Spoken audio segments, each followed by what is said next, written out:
Have you ever looked at everyone around you and felt like they already figured life out? Habang ikaw, parang naiwan ka na naman sa umpisa. Bang ikaw, isip mo how to start over again. Yung tipong akala mo finally okay ka na, stable na, settled ka na. Akala mo nakausad ka na eh. Akala mo this time, magiging maayos na yung lahat. But then, life happens. You lost people you thought would stay. You lost motivation for the things you once loved.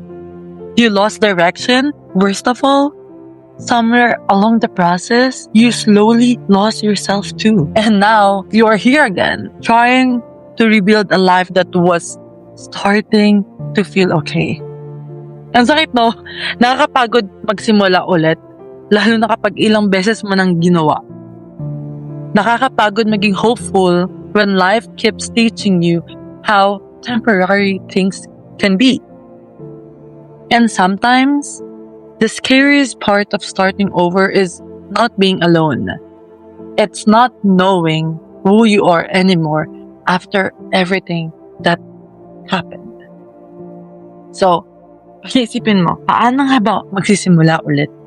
Kapag pagod ka na, kapag lost ka na, kapag hindi mo na alam saan ka papunta? Well, welcome to Crash Out Diaries, episode 5, where we talk about the things we don't usually say out loud. I'm so excited about this topic because this will be a sequel or like part 2 with my episode 3, which is feeling lost at 20s. But this time it would be for general. And no matter what your age is, you'll be able to relate in this topic. Starting over in relationships, in friendship, in your dreams, in routine, in your passion, and everything in between. Because starting over sounds inspiring online. But in real life, it's lonely, it's confusing, and sometimes, kakaya aminin na back to zero ka ulit. Na magsisimula ka na naman na hindi mo alam kung ano magiging resulta. Maybe your relationship ended. Maybe your circle changed. Maybe the career you once prayed for no longer feels right. Or maybe you simply woke up one day realizing you don't recognize yourself. And honestly, one of the hardest part of growing up is accepting that life will make you restart again and again and again. But maybe, starting over is not failure. Maybe it's life redirecting you to the version of yourself you are supposed to become. If you feel lost, if you feel you want to start over again, or when are you going to start over again, this episode is for you. But I just want to say first that I'm sorry that we didn't have a episode last week. Life has been busy. I have so many in my plate and I was like overwhelmed with what topic should I tackle, and I really wanted to be special, so I really think it through, and I'm so happy that now we're recording our episode 5, and I'm really sorry for the late upload. I'll try my best to be consistent, and I really want to commit with this. Anyways, paano ka magsisimula ulit magmahal after being disappointed, after being in a long-term relationship? No kakikilala ulit. Ito yung una kong nasa isip when I decided to talk about starting over again. I have so many friends that encountered this, felt this, and I was like, paano kung mangyari sa akin yun? You are in a 6-year, 7-year relationship and then it ended. 7 years of your life and you need to start over again. Without that person, without that partner, without that companion, without that best friend, without that friend of yours, without your loved one. How will you start over? That's why I decided to start this episode or this topic with how will you start over in a relationship? Mahirap yun. What if you are in your 30s, you're in your late 20s, you're in your 40s, and then you suddenly broke up with your partner, with your long-term partner, with your partner in general? What would you do? What would you feel? Saan ka magsisimula? Healing from heartbreak or losing someone you thought was the one, you're also gonna fear of trusting again. I have a friend, well, actually, I have two close friends that encountered this. First is my best friend from high school. She was in an 8-year relationship. I saw that relationship, how they were really in love and how it slowly ended. In that 8 years, they were having a hiccups like on and off, and I never thought na maghihiwalay talaga sila because my friend is really forgiving, she's really patient. And then one day, I was hanging out with her and then she just cried. It's the first time that I saw her cry, and I was like, okay, this is for real. She said she was slowly drifting apart kahit nandun pa sila sa relasyon. So she's slowly moving on kahit sila pa. But I asked her and I was like, plano mo ngayon? How would you start over or how would you move on fully after that 8-year relationship? 8 taon ng buhay mo, paano ka makakaalis doon? Alam mo yun, nang wala kang naiiwan or nang hindi ka naubos yung sarili mo. Or kung naubos ka man during that relationship, paano mo ulit mapupunan yung parting mong yun na humiwalay kasama nung taong yun na ex mo? You know what you told me? I can meet again. My faith with love, my faith with having a relationship didn't change. Maybe this relationship became a failure. Maybe this relationship didn't work out. But it didn't mean that I'm a failure as a person. Naramdaman ko yun sa kaibigan ko. Kasi, totoo nga naman, hindi porket merong nag-fail na parte ng buhay mo, ikaw na yun. It doesn't define you. And now, after that 8-year relationship, she is now happily married. She was able to meet a guy who can risk, who can commit without hesitation, without doubt. Parang, nakulong siya doon sa 8 years na yun. Then, after 1 year, he was able to meet a new person nang kayang mag-settle or kayang mag-commit sa kanya nang hindi naubos yung laga. I also have another friend. I have a close friend too. And then she was in a 6-year relationship. 6 years of her life, long term. After that, less than a year, in less than 6 months or less than a year, she was able to meet a new guy who made her feel the things na hindi niya alam na deserve niya. Yung hindi niya naramdaman sa 6 na taon na dati niyang karelasyon, naramdaman niya at naparamdam sa kanya ng taong bago niya lang nakilala, nang hindi niya sinasabi, nang hindi niya hinihingi. Naramdaman ko yun from my friend because as someone who is also in the long term or also in a relationship, sarap nun nang magmahal ka or mahalin ka nang hindi mo tinuturo kung paano. And she was able to have that without asking anything, without telling or teaching that person how to love. Yung kahit 6 na taon yun or 8 taon yun, yung mga bagay na hindi nila naramdaman sa mahabang panahon na yun, naramdaman nila yun nung umalis sila, nung nakaalis sila sa taong yun or sa relasyon na yun. And that's why it's okay to start over in relationships. Because lagi ko nga sinasabi kahit sa mga kaibigan ko, paano mo makikilala yung best kung nagsisettle ka sa good lang? If you're gonna settle in that bare minimum or alam mo hindi mo deserve or vice versa, paano makikilala talaga yung tamang tao na nilaan para sa'yo? Kung galing kang 10 years relationship and then after nun, you tried to work out, you tried to settle up, you try to fix things but hindi pa rin talaga nag-work. It's okay. It's okay to meet someone. It's okay to end that relationship and date someone, meet, heal. It's okay. Sometimes when we force things, we tend to forget ourselves, to love ourselves. Natin yung deserve natin pag may pinipili tayong bagay. And that's sad. Kaya talagang mahirap mahirap gawin, mas madaling sabihin. All I want to say is, it's okay to start over when you meet new person. It's okay to let go. When relationships end, hindi lang tao yung nawawala. You lose routines, future plans, comfort, the version of yourself na sanay na may kasama.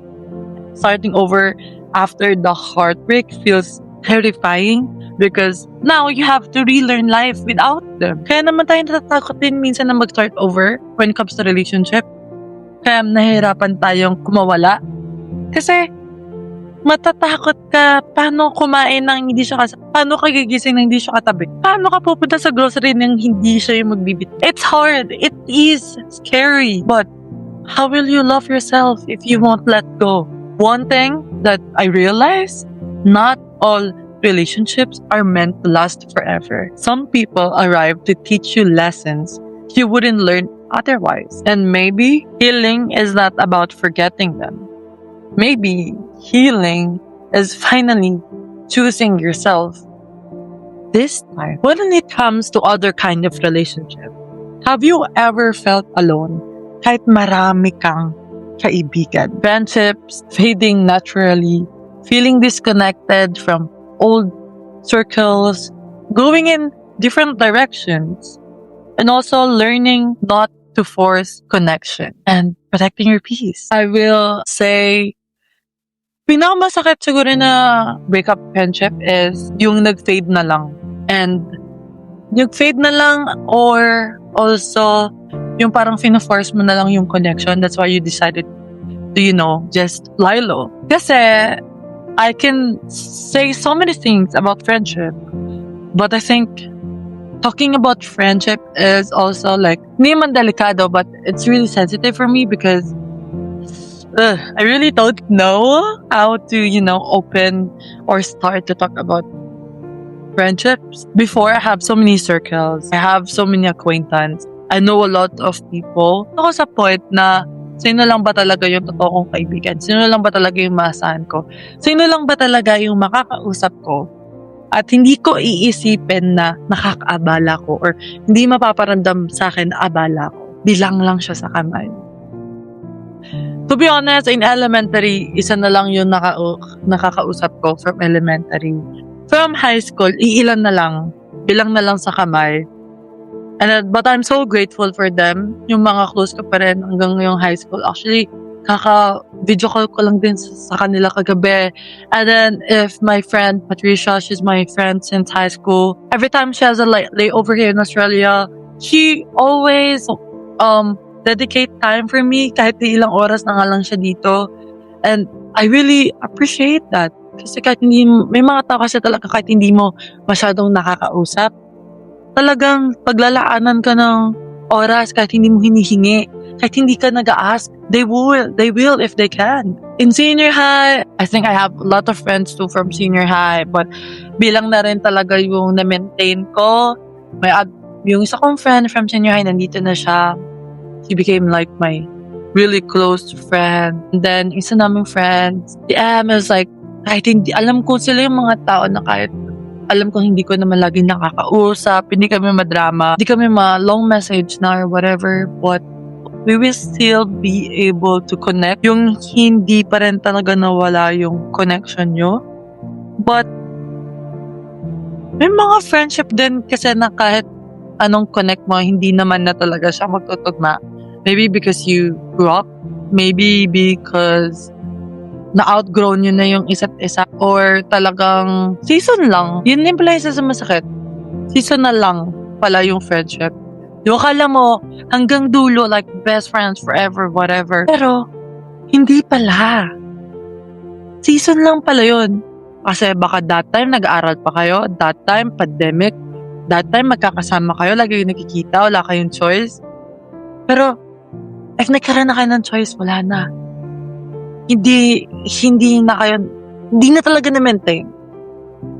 Kasi I think malaking epekto din talaga na nag-reside ako dito kaya ako din na-realize kung sino lang talaga yung totoo kong mga kaibigan from Philippines or college or high school, whatever. Doon ko lang din na-realize na okay lang mag-start over to meet new people, to trust again, magbahagi ka ulit ng sarili mo sa ibang tao. It's hard to, trust again and to meet new people. Kasi sometimes wala namang away, betrayal. Life just happens. Nagiging different priorities, different energy na, different paths na. And suddenly, the people you used to talk to became strangers. Kakahirap kumilala na naman. Ang hirap na maging close, mag-effort ka na naman, mag-share ka na naman ng sarili mo, tapos hindi mo alam kung hanggang kailan lang, hanggang saan lang. Ewan ko ba't ako nagiging naiiyak. Honestly, nagiging emotional talaga ako. Kasi ako mismo nahirapan ako mag-maintain ng friendship. Aminado ako nun. Dumating sa point talaga na nag-cut off na rin ako ng kaibigan. Kasi I feel like it's toxic and it's not helping me to grow anymore. And I feel like ako mismo na-cut off na rin ako ng ibang tao, ng iba kong kaibigan. Maybe because they also felt that way, na hindi ako helpful para sa kanila, sa mental health nila, and that's okay. Man ko na rin yun, na may feeling ko may nag-cut off sa akin, pero di na ako nag-question, di na ako nag-ask, kasi I respect them. If they felt that way, kasi ako mismo, naramdaman ko rin yun sa iba kong kaibigan o ibang tao. And minsan kasi, paano ba? It's also okay to let go of some friendship for you to be able to start over again. Okay lang na mag-cut off ka, okay lang na mag-let go ka ng mga kaibigan para magkaroon ka rin ng energy, karoon ka ng spasyo para sa ibang tao na talagang deserve yung kabutihan mo, kabaitan mo, yung trust mo, yung effort mo, yung puso mo. Kaya okay lang 10 taon na kayo magkaibigan, 5 taon na kayo magkaibigan, childhood. Gumising na lang kayo isang araw, hindi na nag-work, na parang hindi nyo na naintindihan yung isa't isa, nagiging toxic na lang kayo, yung perspective nyo, nag-iba na. Okay lang yun. Ang hirap pilitin ng connection. Dati kasi ako yung laging naglo-long message, ako yung laging nag-effort, ako yung, galit ka ba sa akin? May nagkuha ba ako? Pero wala naman sa akin mismong ganun. Although, feeling ko, marami din talaga akong unfinished friendship na hindi ko nabigyan ng closure, or I really want to speak up my mind sa iba. Lalo nung college, gusto kong sabihin, ito yung naparamdam mo sa akin. You made me feel this way. But I feel like hindi na rin siya magiging helpful. Hanggang ngayon naisip ko yun. May message ko ba yung tao? Explain ko ba yung sarili ko na, I drifted apart kasi ito yung naramdaman ko, ganyan. But siguro pag lumaki ka na, pag matanda ka na, parang wala ka na rin panahon mag-explain ng sarili mo. To be honest, yun siguro yung natutunan ko din. Parang I really choose people or situations na explain ko yung sarili ko. Pero ngayon kasi, parang naramdaman na lang din talaga na hindi na ako nagre-reply, hindi na ako umuusap, hindi na ako katulad ng dati. Parang wala na rin akong paki if anong iisipin ng tao na yun. Nagbago ko or kung ano man ako. But dumating sa point na nagkaroon ako ng peace without having connection again with those people. And that's it. At dahil nawalan ako ng toxicity, ligid ko or sa utak ko, nagkaroon ako ng positivity and love and peace para sa ibang tao. Think until now, I'm still learning if paano ba talaga magkaroon ng, kasi pwedeng marami kang kilala pero hindi mo naman talaga totoong kaibigan or hindi mo naman talaga maaasahan pagdating sa mga bagay or tulong or pag nagkakaroon ka na ng problema, lalo na in your mental health. But it's okay, to meet new people, but always guard your heart. Hindi mo lang poprotektahan yung puso mo sa relationships, kundi poprotektahan mo rin siya sa mga kaibigan mo kasi masakit din na biglang mag-fade, biglang maiwan ka. Masakit din yun. But now, I'm so happy that I was able to meet new people that parehas ng vibes ko, parehas ng plano ko sa buhay, nang hindi ako mag-a-adjust ng, excuse me, na alam kong kung ano man mangyari, mag-fade man, or dumating pa na hindi kami magkita-kita or makapag-catch up, alam kong magiging okay. Mas gusto ko na yung energy na binubuhos ko ngayon is hindi na nasasayang. Hindi man nila ibalik yung kabuti na binibigay ko, pero yung alam kong hindi na masasayang yung alam ko no worth it yung mga taong pag-effortan ko at bubuhos ako ng pagmamahal ko kasi napaka-vulnerable ko. So, napaka-fragile ko. So, if may pag-effort naman ako ng oras, ng pagmamahal ko, ng trust ko, now, na-realize ko na it should be with right people. And deserve nila ng ganong kind ng friend. Kasi, totoo naman, masakit first. You wonder if ako ba yung may problema or maybe hindi lang talaga na sapat yung mga rason para i-keep yung friendship. But, yeah, at the end of the day, growth will really teach you that not everyone is meant to walk with you forever. Some friendships are seasonal and that doesn't make them fake. It's just that sometimes people were genuine during the chapter they existed in your life. What if in your career? What if the life you planned for yourself no longer feels right? In your career, feeling left behind, changing your dreams, also fear of starting late, fear of starting new, and also accepting different timelines. One of the biggest pressure in adulthood is feeling like you are running out of time. Especially when you see people are getting married, getting promoted, building business, achieving milestones, while you are still trying to figure things out. But life is not race, okay? Starting over at 25, 30, even later doesn't mean you failed. I have a friend, si Ate Kat. I think she's been working in her former company, I think 7 years. And her husband is working his current job for 11 years. And they're not happy anymore. Hindi na sila masaya sa ginagawa nila, sa work environment, and they decided to start over. Umalis dun sa bagay na comfort sila. Umalis dun sa kumpanya, lumaki na sila. Nakabesado na lahat ng ginagawa nila. Even my friend, Riva, 5 years na siya sa dating hospital na pinag-workan niya. And then she decided to move. She decided to start over again. It's scary. Sa trabaho na yun, sa lugar na yun, kilala mo na yung mga tao, may nakabond ka na, baka nga pamilya na yung turingan nyo, ng mga kapisina mo, ng mga katrabaho. At yet, you chose to start over. And they are so brave. Even my mom, when we were still in the Philippines, I think 20 plus years na siya dun sa work niya nun. And then we decided to move here in Australia. And yet, now she's okay. Naalala ko yung mom ko nung na laman namin na mag-move na kami dito. She was so scared. I think among all of us in the family, she is the most scared one. Because syempre, yung pressure sa kanya, she's like 40 plus, 43, 45 during that time. Mag-re-reside kami sa bagong bansa. Magsa-start over kami dito. What will happen? Yeah, ngayon ko lang naisip na ako rin pala, nakaranas din pala ako ng pagsimula ulit. Hindi lang sa career, kundi paglipat sa ibang bansa, ibang lugar na wala kang pamilya. I was 20 or 21 when we moved here in Australia. I have friends.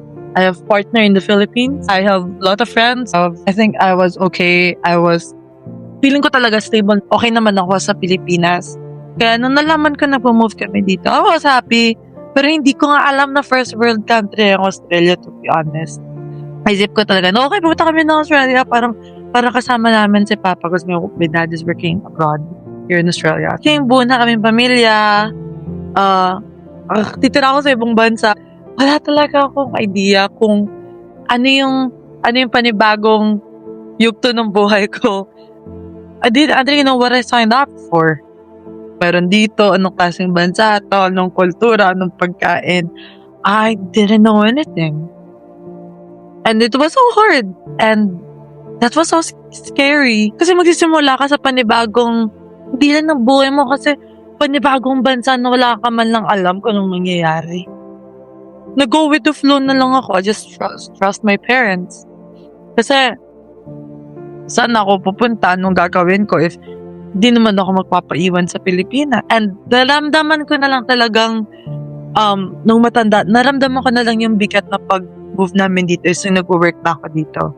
Doon ko na okay, ang hirap pala. Ang hirap pala manirahan sa isang bansa na hindi mo kabisado. Wala kang kamag-anak. Feeling ko doon ako talagang nahirapan. Yung wala kaming kamag-anak dito na ibang relative. Goes for other people. Ang daming Pilipino dito na wala talagang pamilya. Ako, swerte ako. May magulang pa ako dito mga kapatid ko. Pero nahirapan ako nun. What if yung ibang tao na sarili lang talaga nilang wala silang kilala? How would they start over in a different country, in a different culture? I can't imagine how hard would it be. In a different scenario naman is, how will you start over in your career? I have a friend, ang inaral niya is alam ko eduk, but she decided to take a different pathway, maging flight attendant. Now she is the happiest. She fulfilled her dreams.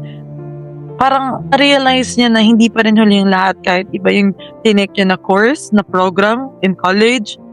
She still decided to go with her dreams. Kung ano yung pinangarap niya talagang gustong gawin sa buhay niya. Ang dami ko din kaibigan na hindi, yung trabaho nila ngayon is hindi yung pinag-aralan nila, but they are the happiest.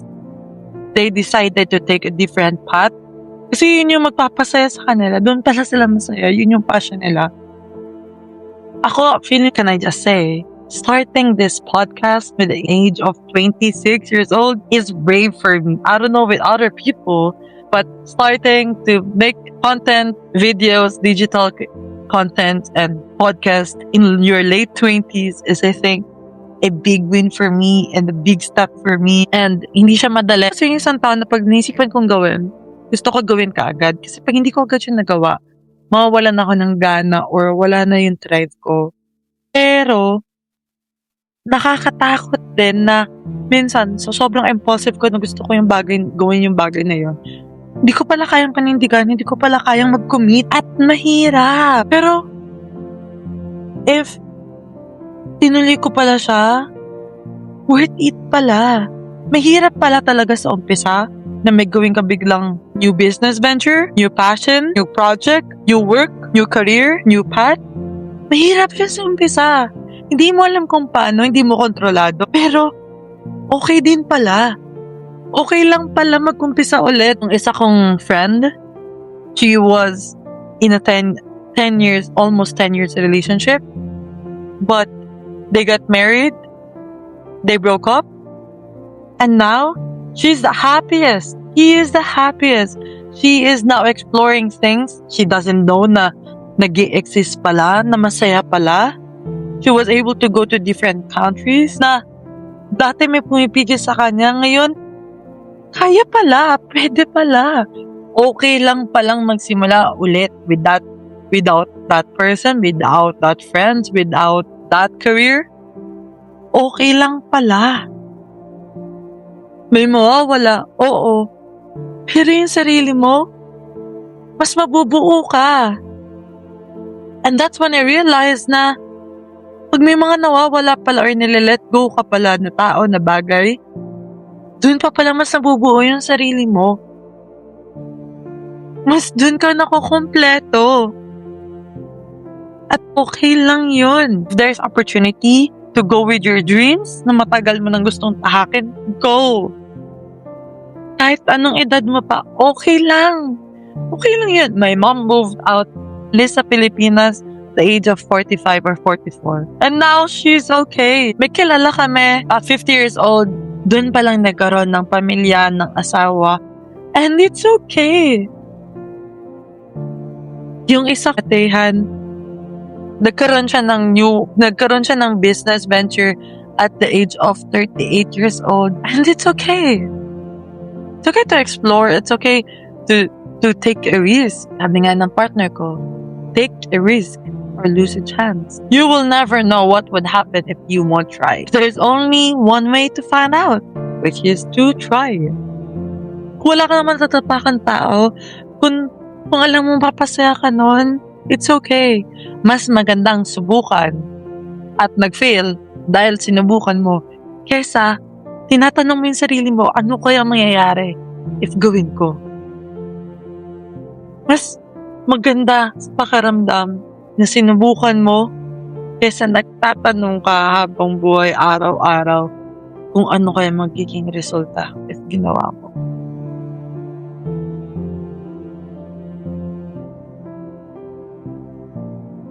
Hindi ka nakapag-aral dati at gusto mong mag-aral ngayon?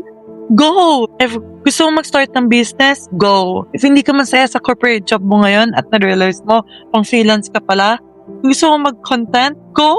Okay lang. Okay lang magmukhang tanga habang ginagawa mo yun. Okay lang maging takot habang ginagawa mo yun. Okay lang maging cringe habang ginagawa mo yun. Okay lang. Okay lang. As long as ikaw sa sarili mo, masaya ka, tanggap mo sarili mo, okay lang. You wouldn't care. Huwag mong isipin yung sabihin ng ibang tao. Okay lang. At least ikaw nabubuhay ka ng para sa sarili mo. Just do what will make you happy. Okay lang. Walang masama mag-start over. Walang masamang may bagong subukan. And you will be proud of yourself that you tried, that you did it, that you took a risk. Because, you are not behind in life. You are simply in a season when everything is being rebuilt. And rebuilding is messy. It's uncomfortable. It's slow. But there's courage in beginning again. There's courage in waking up every day despite not knowing what happens next. There's courage in trying again after disappointment. And there's courage in choosing to continue even when life feels uncertain. If you're currently starting over in love, friendships, or career, or within yourself, I hope you know that it is not the end of your story. Maybe this chapter feels unfamiliar because you are becoming someone new, and maybe one day you will look back at this version of yourself and say, thank God I didn't give up during the rebuilding season. This has been Crash Out Diaries episode 5. And remember, some of the most beautiful beginnings come after the hardest endings. Thank you!